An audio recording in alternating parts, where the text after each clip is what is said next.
नमस्कार दोस्तों, गेटेड झील के यूट्यूब चैनल में आप लोगों का स्वागत है। आज मैं अपने गेटेड झील के दो स्टूडेंट्स जो अभी करंटली ऑनलाइन कोर्स में पढ़ रहे हैं उनसे आपको मिलवाने जा रहा हूँ, प्रखर शिमाली और शुभम भावसार से। शुभम भावसार और प्रखर ने जून 2020 में, मतलब जब लॉकडाउन था तब उस समय पे गेट की 2022 के लिए ऑनलाइन कोचिंग ज्वाइन की थी। उनसे थोड़े से एग्ज़ाम अगले महीने मतलब फरवरी में करीब यहाँ से बात करें तो करीब 75 दिन बचे हुए, 70-75 दिन बचे हुए हैं। और 70-75 दिन के लिए किस तरह की स्ट्रेटजी थोड़ी सी उन लोगों की क्या रहेगी, साथ में उन लोगों के क्या एक्सपीरियंस रहे हैं कोचिंग के बारे में, यहाँ के कोर्सेज़ के बारे में, मैडम के पढ़ाने के बारे में, टेस्ट सीरीज़ के बारे में, डाउट सॉल्विंग के बारे में, तो थोड़ा सा मैं उन लोगों से पूछना चाहूँगा। शुभम और प्रखर, आप लोगों का स्वागत है। आप लोगों को यहाँ पर कैसा लगा, मतलब कोचिंग ज्वाइन करने के बाद ऑनलाइन कोर्स में किस तरह का आपको लग रहा है, मैडम का पढ़ाना किस तरह से लग रहा है? मतलब एक तरीके से ऑनलाइन कोर्स भी एकदम ऑफलाइन जैसा ही फील होता है यहाँ हाँ। पर। मतलब पहले मुझे लग रहा था कि ऑनलाइन होगा तो मतलब इतनी बड़ी एग्ज़ाम है गेट, हाँ। मतलब गेट की एग्ज़ाम देनी, ऑनलाइन हो पाएगी कि नहीं। पर अब जैसे जैसे आगे बढ़ते जा रहा हूँ और मतलब जैसे जैसे मैंने मैम के साथ, जैसे मैम ने बताया कोर्स कवर करने का तरीका वगैरह, जो भी क्लास में मैम बताती है उसको फॉलो करते करते, मतलब मैम ने ऑनलाइन ही इतने अच्छे से बताया मुझे सारी, मतलब सभी बच्चों को ऑनलाइन इतने अच्छे से एक्सप्लेन करा उन्होंने कि सारी चीज़ें एक साथ मैम के साथ ही कवर होती चली गई है अभी तक, और मुझे लगता है आगे भी हो जाएगी। प्रखर, तुम्हारा क्या राय है? मैम जो ऑनलाइन क्लासेस लेती है उन ऑनलाइन क्लासेस में बहुत ही सिंप्लिसिटीज है और बहुत ही अच्छे से कि सभी बच्चों को समझ में आ जाए, from down level to up level सारे टॉपिक्स को कवर करती है, जिससे सबको अच्छे से समझ आ जाए। और अगर डाउट्स हुए तो चैट्स पे आप पूछ सकते हो और मैम हर चैट्स पे हर डाउट का बिल्कुल अच्छे से जवाब दे देती है। मतलब कुछ पढ़ाने के बारे में कुछ बोलना चाहोगे कि कैसे पढ़ाती है, मतलब चीज़ें किस तरह से हैंडल की जाती है, या कोई भी प्रॉब्लम है या कोई भी टॉपिक है उसके बारे में कुछ बोलोगे कि किस तरह से, जैसे मान लो कोई टॉप टॉपिक है तो किस तरह से हैंडल होता है, या किस तरह से आपको लगा कि टॉपिक में बहुत ज़्यादा हमको स्ट्रेस देना पड़ रहा है, या ऐसा कुछ लगता है, या कि नॉर्मली इट हैपन्स, मतलब कि नॉर्मल ढंग से वो चीज़ हैंडल हो जाती है? मैम जो है मतलब क्लास में एक तो मोटिवेशन बनाए रखती है। हाँ। तो मैम जैसे कुछ टफ टॉपिक भी हुआ ना तो मैम ऐसे एक्सप्लेन करती है कि वो एकदम बताती है कि एकदम इजी है। हाँ। तो वो क्या एक मोटिवेशन आ जाता है बच्चे को कि हाँ ये तो इजी है, मैम ने बोला यानी कि इजी है। हाँ। तो वो क्वेश्चन जो फिर वो मतलब अंदर से कॉन्फिडेंस आता है ना, तो वो टफ टॉपिक भी इजी लगने लगता है मैम के पढ़ाने से। टॉपिक के साथ ही उस टॉपिक से related simple to upper level और गेट का प्रीवियस ईयर क्वेश्चन वो भी क्लास में करा देती हैं, तो फिर वो चीज़ें बहुत अच्छे से क्लियर हो जाती हैं। एक बार प्रीवियस ईयर क्वेश्चन होने लगते हैं ना किसी भी टॉपिक के, तो एक बार कॉन्फिडेंस आ जाता है तो वो टॉपिक अपने आप कवर हो जाता है। अच्छा, यहाँ के मटेरियल के बारे में, क्योंकि मुझे मालूम है कि मटेरियल बहुत बड़ा इंपॉर्टेंट रोल प्ले करता है किसी भी प्रिपरेशन के लिए।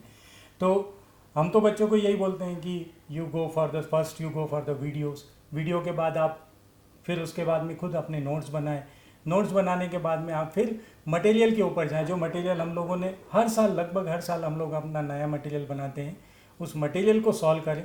इस साल से हमने जो मटेरियल को दो पार्ट में डिवाइड किया, एडवांस और बेसिक और एडवांस। तो वो मटेरियल के बारे में कुछ आप बोलना चाहेंगे कि किस तरह से अभी तक की जो आपकी जर्नी रही उसमें किस तरह से हेल्प किया मटेरियल, किस तरह से हेल्पफुल था, डिफरेंट टाइप ऑफ क्वेश्चंस क्या आपको मिले, प्रैक्टिस लेवल के क्वेश्चंस, डिफरेंट थ्योरी को कवर करते हुए क्वेश्चंस, कुछ इस तरह से आप मुझे थोड़ा सा सेग्रीगेट करके बताएंगे कि किस तरह के क्वेश्चन आपको वहाँ पर अवेलेबल हुए?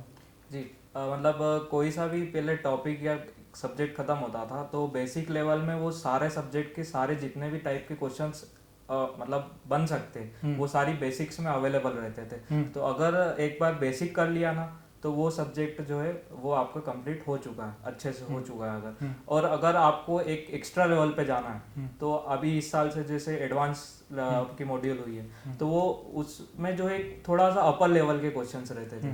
तो वो लेवल के क्वेश्चंस जैसे आपका आईक्यू बिल्डअप करने के लिए आपके उस क्वेश्चन मतलब उस सब्जेक्ट में कितनी अंडरस्टैंडिंग है, क्योंकि उसमें क्या है 2-4 टॉपिक से एक साथ मिक्स होके क्वेश्चन आते थे। तो आप जो आपने पढ़ा है उसको असली में अप्लाई कर पा रहे हो या नहीं, वो आपको एडवांस की मॉड्यूल करोगे तो उसमें से अच्छे से समझ में आता है। तो एक एडवांस की मॉड्यूल से ये फ़ायदा होता था कि मुझे ये सब्जेक्ट मेरा तो हो चुका है पर मैं अप्लाई कर पा रहा हूँ या नहीं ये सब्जेक्ट, वो एडवांस से काफ़ी अच्छे से पता चल जाता आप है। क्या बोलोगे प्रखर? जो मॉड्यूल्स है उसका जो कंटेंट है, हाँ। वैसा कंटेंट हर टाइप का क्वेश्चन हाँ। जैसा पॉसिबल है गेट में आने के हाँ। लिए, वो GATE@ZEAL पे हमें मिल जाता है। ऐसा कंटेंट शायद मैंने नेट पे भी सर्च किया तो नेट पे भी नहीं मिलता। हाँ। तो जो कंटेंट है क्वेश्चंस के टाइप्स है, तो उससे मुझे ऐसा लगता है कि गेट के सारे प्रीवियस ईयर क्वेश्चंस और आगे क्या पॉसिबिलिटी की इस टाइप से आ सकता है, तो वो सारे क्लियर हो जाते हैं। वैसे हमारी कोशिश यही रहती है कि जो हम शीट बनाते हैं उसमें यह कोशिश करते हैं कि सिलेबस का छोटे से छोटा कोने का क्वेश्चन भी हम उस जो हमारे मॉड्यूल्स हैं उसमें कवर करने की कोशिश करें। बिल्कुल कोशिश यही रहती है, और उसमें भी अगर कुछ चीज़ें छूट जाए अगर, तो हम टेस्ट में कवर करने की कोशिश करते हैं। तो शुभम और प्रखर से हम पूछते हैं कि टेस्ट सीरीज़ के बारे में, क्योंकि आप लोगों ने 2 टेस्ट सीरीज़ देखी है, एक 2021 की और 2022 की। तो क्या अनुभव रहा टेस्ट में? किस तरह के क्वेश्चंस रहते हैं, किस तरह का लेवल रहता है, किस तरह का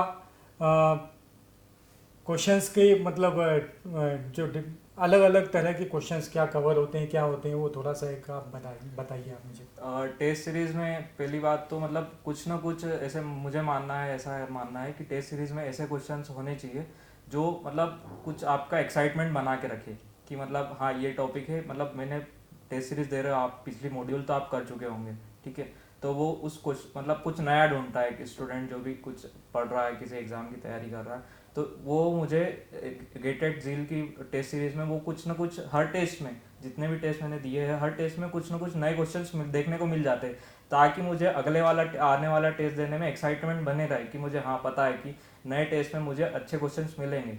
तो वही है कि मतलब अगर मैं ऐसी टेस्ट सीरीज ज्वाइन करूँ जिसमें सेम क्वेश्चन मिल रहे हैं, तो वो देने का कोई फ़ायदा ही नहीं है, उससे अच्छा तो मैं मॉड्यूल से ही सॉल्व कर लूँ। पर GATE@ZEAL में मुझे ऐसे टेस्ट सीरीज मिली है जहाँ पर मुझे हर बार नए क्वेश्चन देखने को मिलते हैं, जिससे कि मेरा IQ लेवल और बाकी चीज़ें अच्छे से बिल्डअप हो रही है।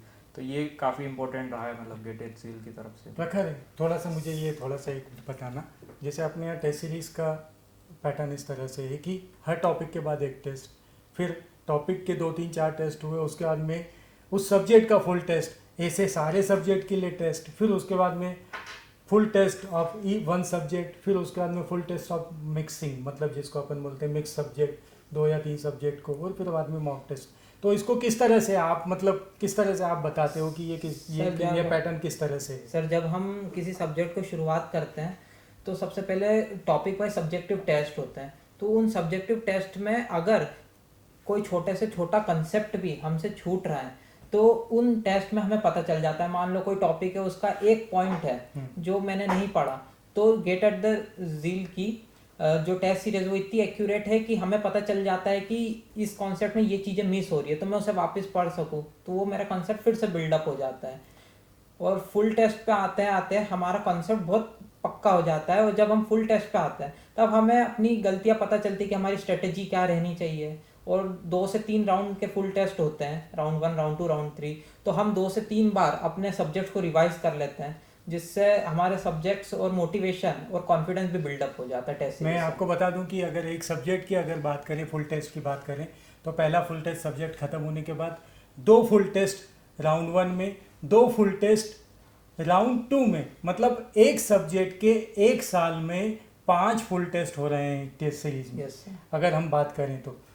और सर मैं एक चीज़ और ऐड हाँ। करना चाहूँगा, जैसे ये टेस्ट मतलब जो टॉपिक वाइज आपके टेस्ट सीरीज में जो टेस्ट होते हैं वो रिवीजन के टाइम भी काफ़ी हेल्पफुल रहते हैं, क्योंकि उसमें क्या है कि हर टॉपिक के मतलब कुछ क्वेश्चंस अवेलेबल है। तो अभी जैसे अभी मेरा दिसंबर आने वाला है, तो उस समय मैं क्या करता हूँ कि वो टॉपिक टेस्ट को खोलता हूँ, उसमें से क्वेश्चंस देख लेता हूँ कि हाँ ये चीज़ें, ये टॉपिक है, तो उसमें हर लेवल के क्वेश्चंस मिल जाते हैं मुझे टेस्ट सीरीज में। तो टेस्ट सीरीज भी रिवीजन का भी काम करती है मेरे लिए, तो मतलब काफ़ी हेल्पफुल रही है। शुभम, मैं आपको, शुभम और प्रखर, आप लोगों को बहुत बहुत शुभकामनाएं जो एग्ज़ाम आने वाली है। मैं आप लोगों को भी और सभी जो लोग देख रहे हैं उन लोगों से भी मैं एक निवेदन करना चाहूँगा कि आप जब भी कोई पेपर दें तो पेपर देने के बाद में आप हम उसको पोस्टमार्टम कह लें। पोस्टमार्टम करने का ये फ़ायदा होता है कि ये क्वेश्चन मुझे बना, उसके बाद में बना तो मतलब ठीक है मेरा ये मेरा टॉपिक मेरा कवर है। अगर कोई क्वेश्चन नहीं बना है तो मुझे उसकी थ्योरी पे वापस जाना है, उस थ्योरी को वापस से गो थ्रू करना है, और उसके बाद में ताकि वो अगली बार अगर किसी पेपर में पूछा जाए तो मुझे कोई तकलीफ नहीं आए। इस तरह से आप अगर अपने पेपर का पोस्टमार्टम या एक अपन एनालिसिस करने की बात करें, अगर वो करते हैं आप, तो आपको ये पेपर के साथ में, क्योंकि टेस्ट सीरीज़ में करीब करीब 3,300 क्वेश्चंस हैं अपने यहाँ की टेस्ट सीरीज़ में, और 3,300 क्वेश्चंस में आप अगर पूरे अगर सिलेबस को आप डिवाइड करना चाहोगे तो 3,300 पार्ट करना पड़ेंगे, और 3,300 पार्ट में आपका पूरा कोर्स कवर हो जाएगा। सो आप लोगों को बहुत बहुत शुभकामनाएं। आप सभी से, जिन लोगों ने ये वीडियो देख रहे हैं, उन लोगों से निवेदन है कि हमारे यूट्यूब चैनल को और इस तरह के और वीडियो को देखने के लिए आप यूट्यूब चैनल को सब्सक्राइब करें, लाइक करें और शेयर करें। धन्यवाद। गेटेड ज़ील की तरफ से आप सभी को बहुत बहुत शुभकामनाएं आने वाले गेट के पेपर के लिए। Thank you.